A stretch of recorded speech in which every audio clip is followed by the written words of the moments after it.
سلام الوفاء والطيب منا لكم يصل، رجال الكرم والجود ذي حبلهم وثيق، ويا ذي بكم نفخر ويضرب بكم مثل، رجال الوفا الشجعان تاريخهم عريق، رفعتوا رؤوس الشعب عدتوا لنا الأمل، برايات بيضاء قد فتحتوا لنا الطريق، ومن داخل البيضاء إلى مارب التكل، فريق الوساطة صف واحد كما الفريق، ونشكر جهود الكل وشكرا لمن بذل وساهم وقدم كل مجهود في الطريق، وللشيخ علي ابن النفيس شكرنا يصل، مع الشيخ عمر الضيعة سلام لهم يليق. هذا الزامل من كلمات الشاعر أبو عكسر رايد المسوري، شكروا عرفانا لمن قاموا بفتح طريق البيضاء مارب، وكما يشكرهم على جودهم أداء أبو حارث زيد الصعفاني.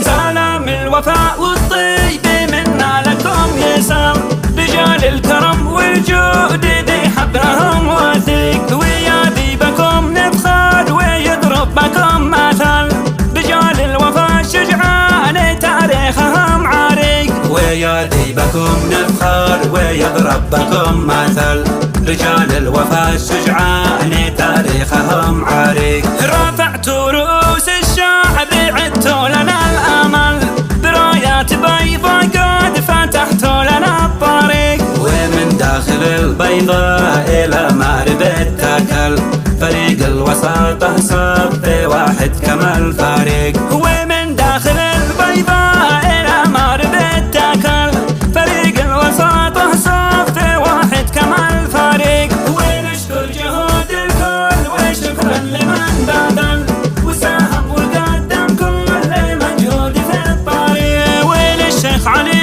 ابن النفيس شكرنا يصل، مع الشيخ عمر الضيعة سلام له يليق، وللشيخ علي ابن النفيس شكرنا يصل، مع الشيخ عمر الضيعة سلام له يليق، وصنعاء ترحب فوق العيان والمقل، بوفد السلام الكل ومن كان لهم رفيق، وشعب اليمن فرح وفيكم قد ابتهل، فشكرا لكم